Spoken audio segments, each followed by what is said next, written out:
Hello again everyone, Deflect here, Firm and Fair Gaming. Wanted to bring you a video on the Powertech Pyrotech. A really fun class to play, you know, light everything on fire. It's just a blast. It does very good damage, and it's just an enjoyable class to play. So I'm going to go through this build that I'm running. It's not what everybody runs, but I'll go through why I'm running it and the reasons I'm running it. And then you can see if you want to use this, and I'll show you a couple variations you can change.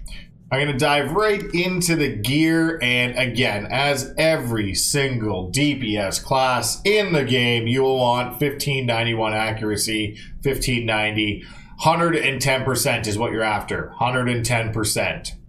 In the alacrity, you want 1213, which gives you the GCD you're looking for. Anything above, you'll have to go way too high to get there. And basically, anything above these two caps dump into crit. I didn't min-max the most. I did pretty good, but I didn't do the most because, you know, I didn't care to. It's the short answer.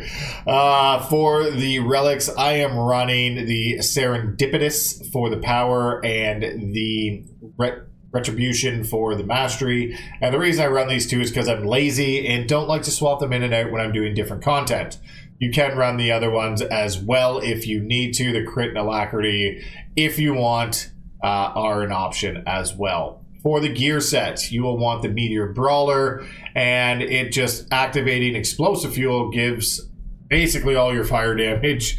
I'll cut it short. Extra damage and dealing elemental damage to all. It will explode when it ends, dealing elemental damage to all around you, and it scales with the amount of Firefall stacks. So after Firefall explodes, your abilities cost 50% less. It's just a very good set. It's what it comes down to. So 6 pieces of Meteor Brawler and 1 Amplified Champion. I put eviscerating color mods, color crystals in for the crit on each one of my pieces. Actually, I forgot to put one in here because I changed it out and wanted a different color. But nonetheless, I will put a crit one in here. That wraps up the gear except for the amplifiers, which you'll want to run Tech Wizardry. So just boost all your tech damage, which will be your fire damage. Pretty easy there. For your, sorry, I forgot that you're one tactical. Superheated fuel, explosive fuel increases all flame attacks critical chance by 100%. This is a damage boost to all your flame attacks, which is the majority of your attacks. And explosive fuel is on a 1 minute 52 second cooldown. The other option you have for this is explosive weaponry, which also is based upon explosive fuel, is active. Flame Fist, Flame Burst, and Immolate do damage to all nearby targets, and Searing Wave hits twice. If you want to do a little more AoE, just swap in explosive weaponry.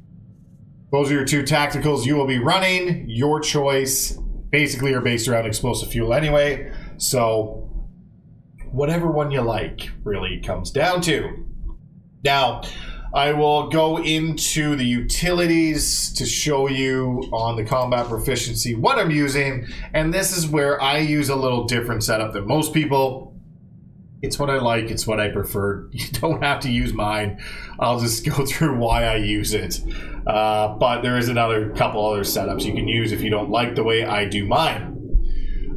First 3 are always the same 3, which are Iron Will, reduce the cooldown of determination by 30 seconds, and hydraulic overdrive by 10. I use gyroscopic alignment jets, which you'll always use, and you will always use reflective armor.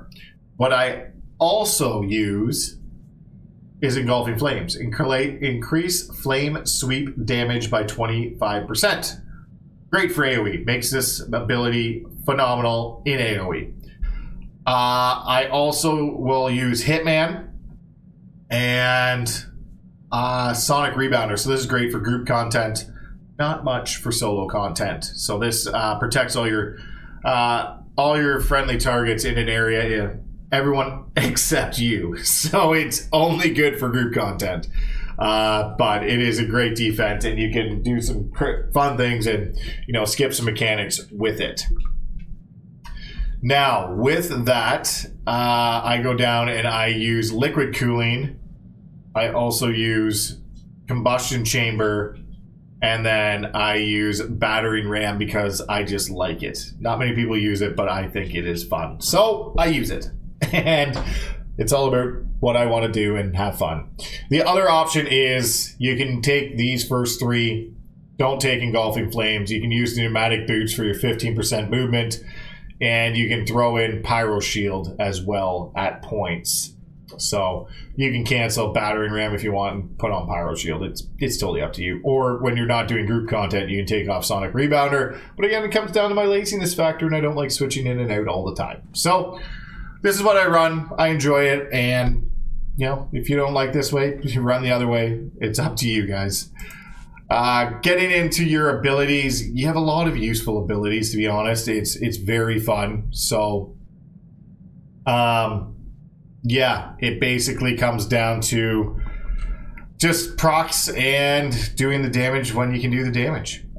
Don't forget, explosive fuel is going to be one of your big ones. Now, I'm not going to use the keybinds because I'm going to show you on here what buttons to hit and, you know, what they do. Hydraulic overdrive is a great button to use, and it only is on a 35-second cooldown. Remember, 35-second cooldown, and it's for 6 seconds of immunity and movement impairing effects and knockdowns and physical, and increases movement speed by 30%. So you can have this basically up every 29 seconds because you have 6 seconds and, you know, cooldown's 35 seconds, so you will actually have it activated for 6 seconds. Anyway, very good. Use this all the time.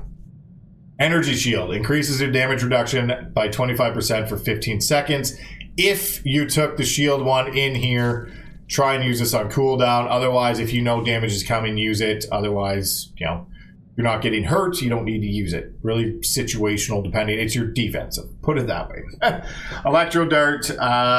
Electro Dart deals damage, energy damage, and stunning the target for 4 seconds. You have Quell. This is an interrupt. You can have the shortest cooldown with Hitman for an interrupt at 10 seconds. It is phenomenally short. Just amazing. So these are your stun and interrupts.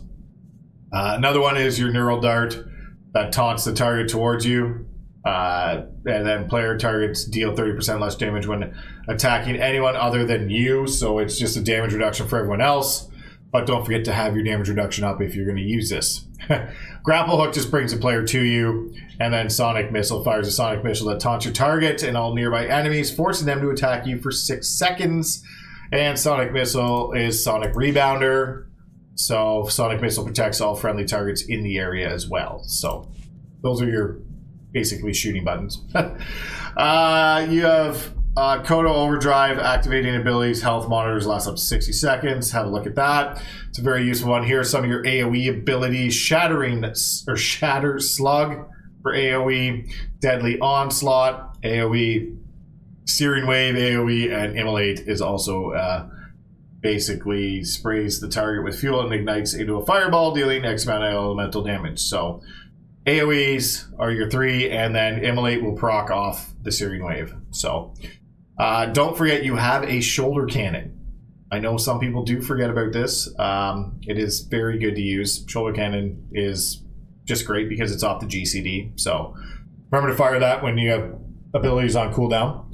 To get heat back, you have Vent Heat and Thermal Sensor. Your next ability generates no heat. Effect lasts 15 seconds. Great if you're using a high heat ability. And you can judge which ones are going to cost a lot of heat. Flame Sweep is a lot. Incendiary Missiles a lot. And I believe one of the Searing Wave is a lot as well. So if you can use it with Searing Wave or Flame Sweep or your Incendiary Missiles, do that because you'll be saving the most amount of heat. You also have your AoE encase up to 8 enemies with 8 meters in carbonite, dealing X amount of damage, internal, and stunning them for 2.5. So just another stun.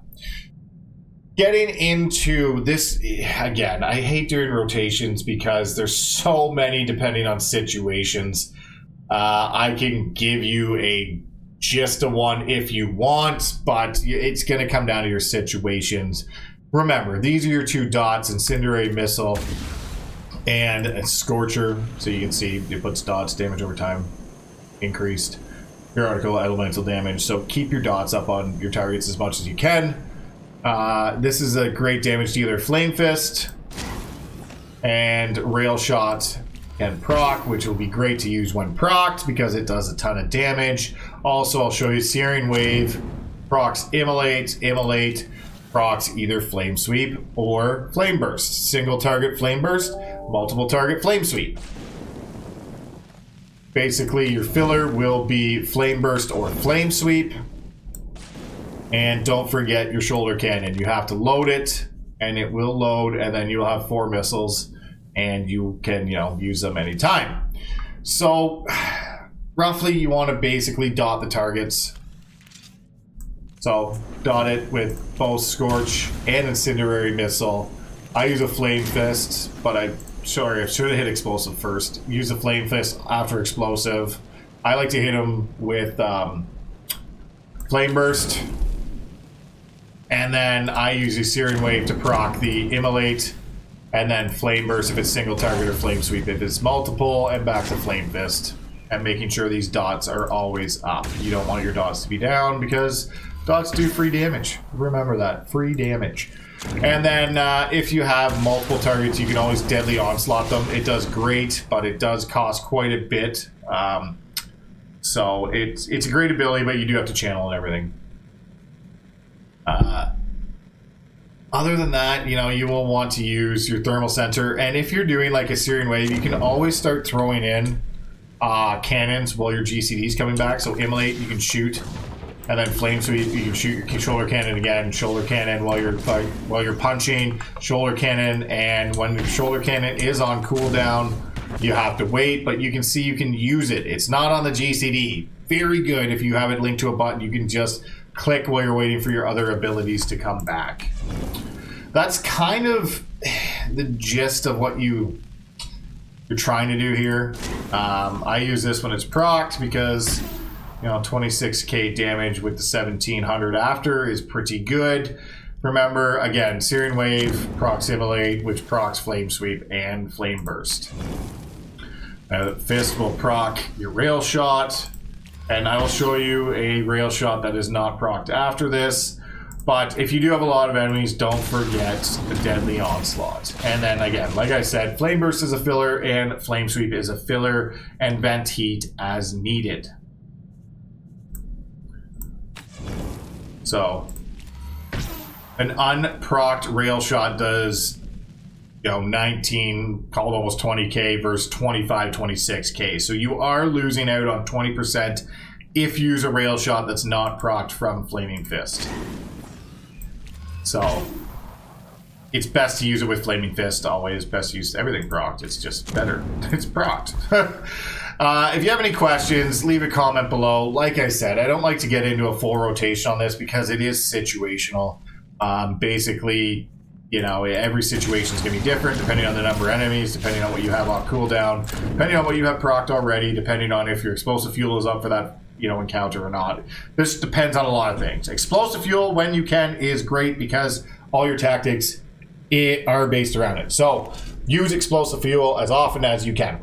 Unless you're going to be, say if you're at the end of an AoE pack, save it for the next one if you're very close, and then you can have it going into the next one for 15 seconds. But if they're going to survive longer than 15 seconds, basically, then use your explosive fuel. Hope that makes sense. If you have any questions, though, leave a comment below. Like, share, subscribe, and I'll see you in the next video.